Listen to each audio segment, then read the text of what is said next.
bansa at ang ating mga kababayan.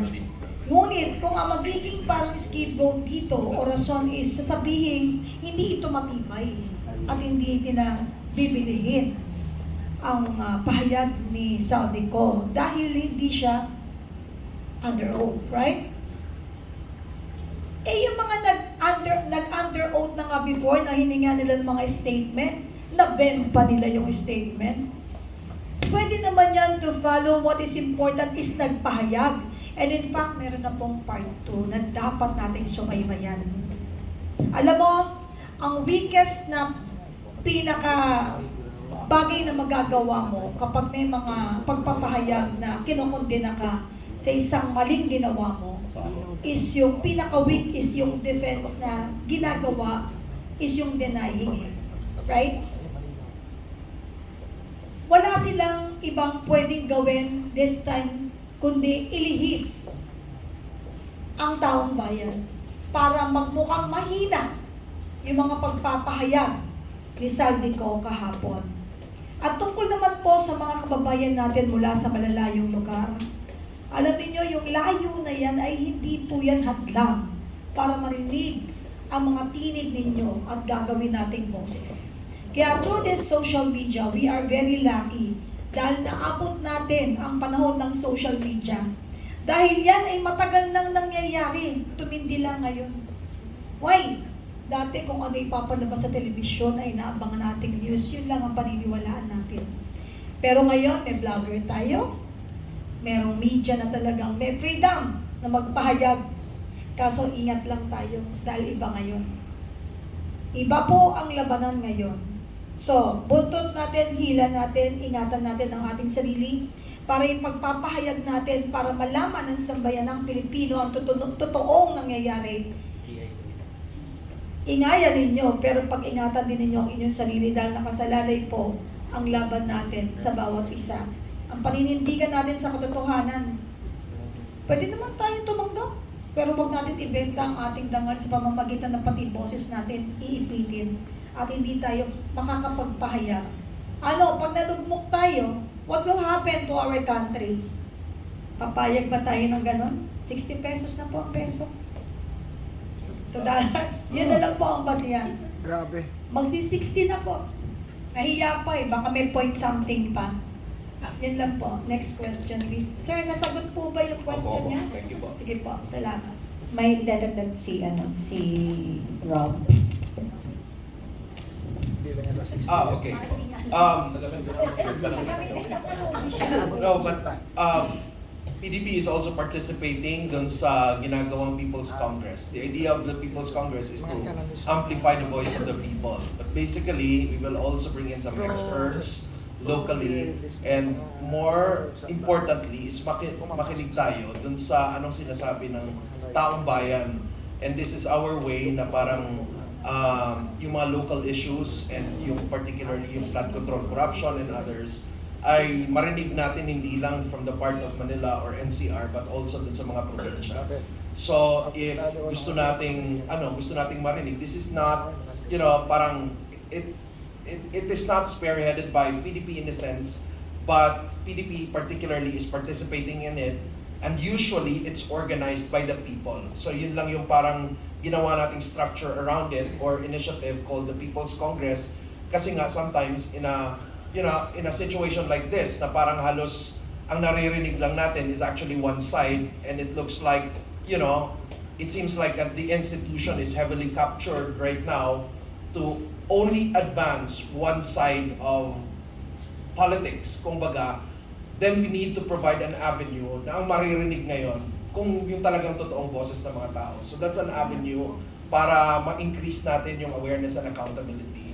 So if you want to do it in your localities, you can get in contact with PDP and we can channel you to those na mga nag-o-organize ng mga People's Congress in provinces, municipalities, and cities.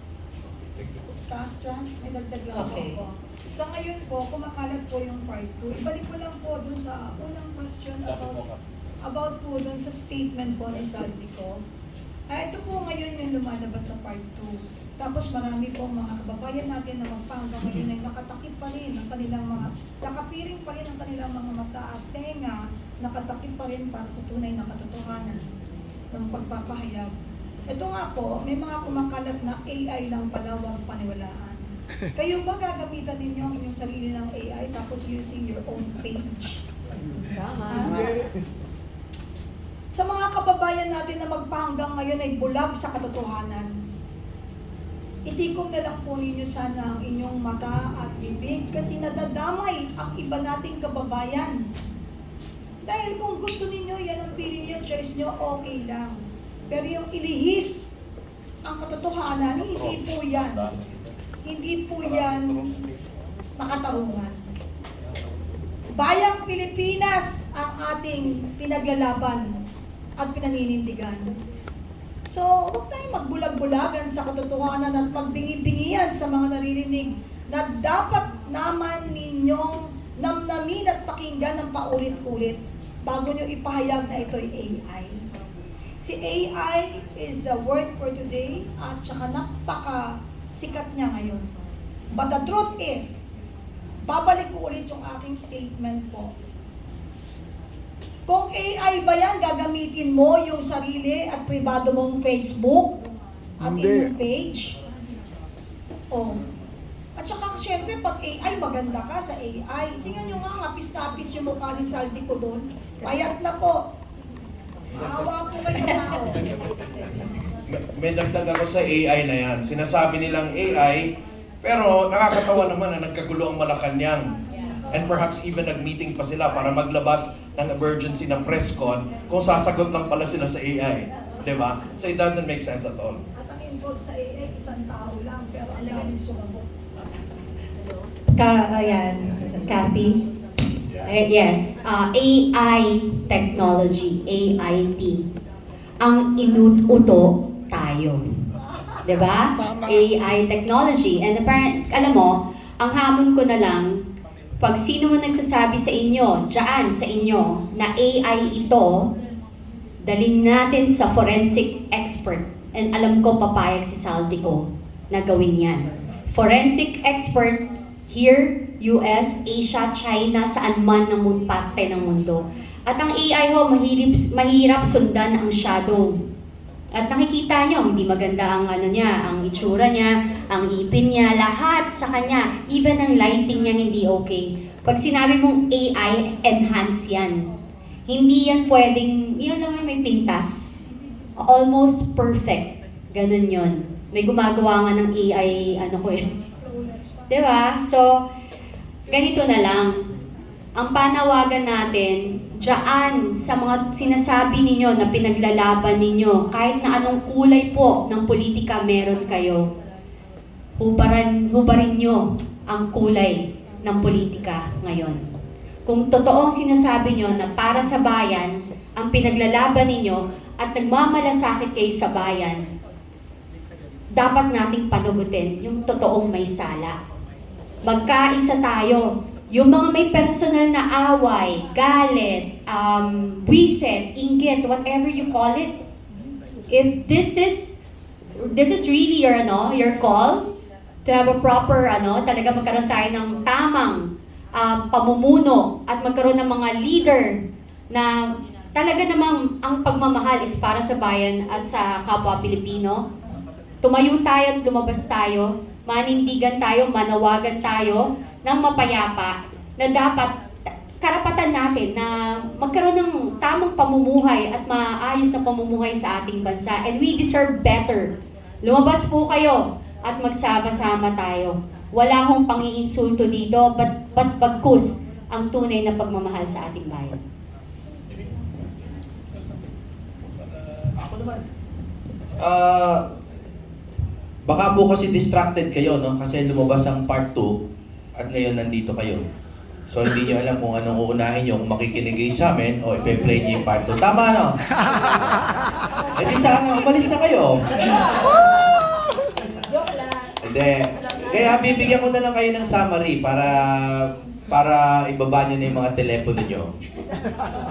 Yung part 2 po, una, ang sinabi po ni Sandy ko, pinatutuhanan po niya yung sinabi ni Orly Gutesa. Pinatutuhanan niya, sinabi niya na ako po ay nagre-report lang ko ha. This is fair and true reporting. Walang dagdag, walang bawas. Ang sinabi niya, nagdala siya, tama ang sinabi ni Orly Gutesa na nagdadala sila ng pera sa Malacanang.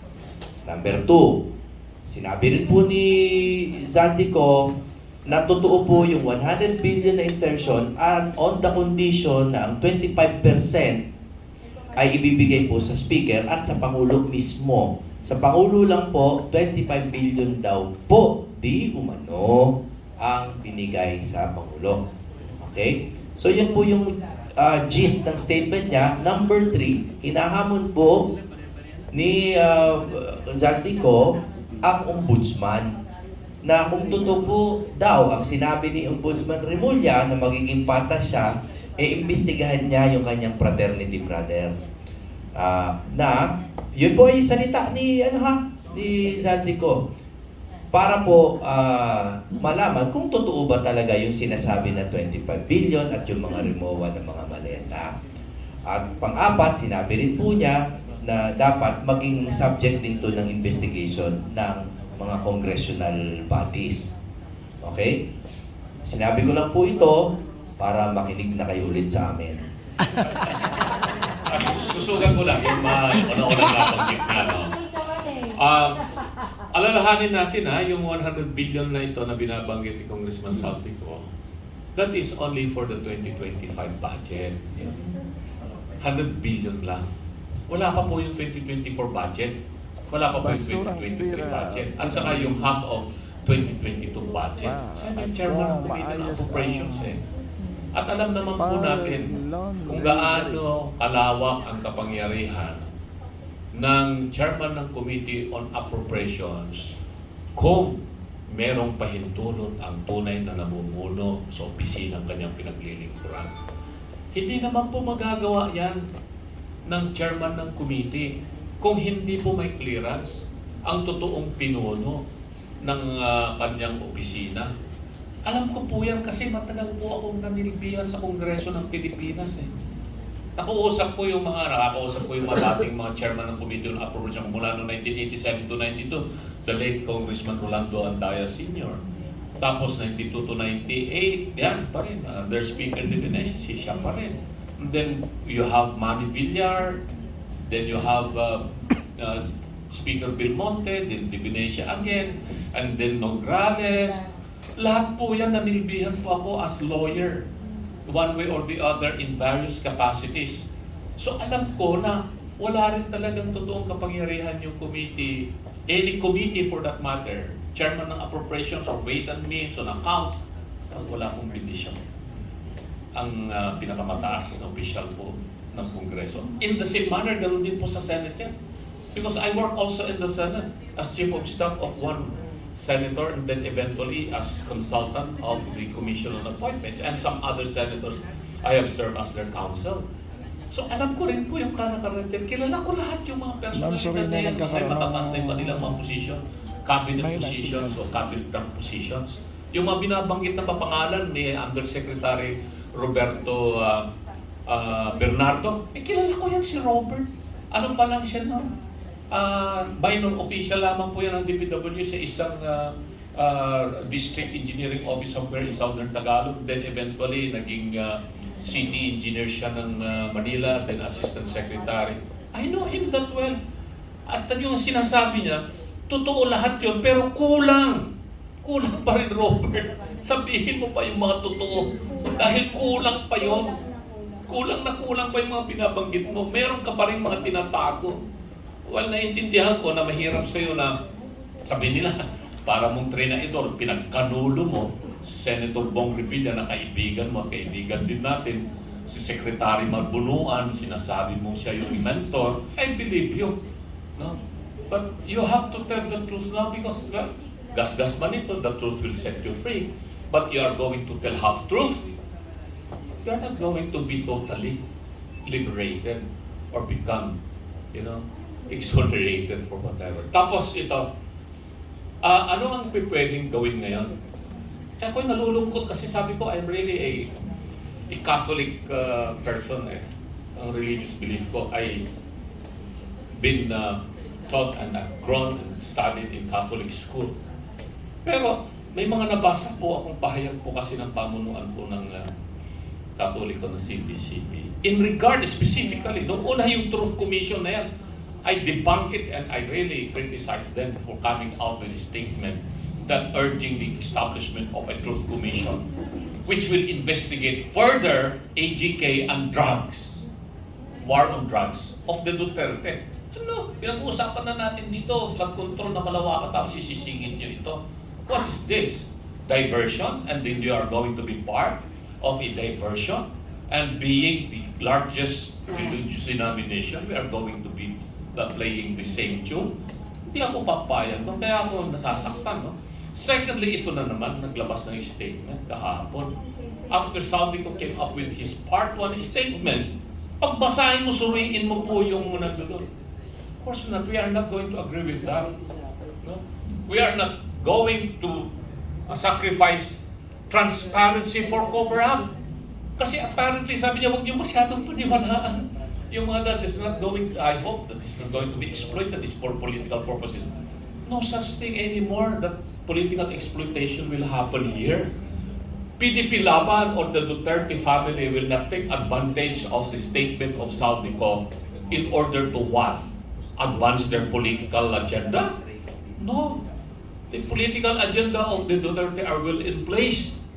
It's a matter of time only that we are going to see another Duterte presidency in 2028. And that is what some of the groups that are trying to ride on the issue of corruption, but they are not asking to hold accountable the real culprit. Ang kanilang tinuturo, hindi, Duterte pa rin ang inyong dapat nasisihin. So doon po ako talagang hindi sumasang-ayon. Dito po sa isyong ito ng flood control corruption, ito lumabas na yung second. Sabi ko hanggang 300 parcels yan gagawin ni Saldi ko. Tapos sasabihin mo, AI. Sabi nga ni Ma'am Cathy, pag AI yan, titignan nyo mga colors, etc. O kaya yung mga shadow. Lahat yan, almost perfect. Kaya ako, mga kababayan, walang AI ito. Kulay verde po ako at hindi po ito magbabago. Yes! Ayan, so bago tayo ng next question, ano ko lang tungkol doon sa insertions kasi sinabi ng Malacanang through Yusek Claire Castro and the same statement also galing kay former Yusek Shalom Magno na napaka-preposterous naman daw na mag-insert pa ang presidente during the BICAM na sila naman sa kanila naman ang NEP, the NEP or the National Expenditure Program. Yun din ang statement ni Secretary Amina Pangandaman. Ako naman ay magbibigay lamang sa inyo based on actual practical experience because I was Assistant Secretary of the Presidential Legislative Liaison Office 2016 to 2018.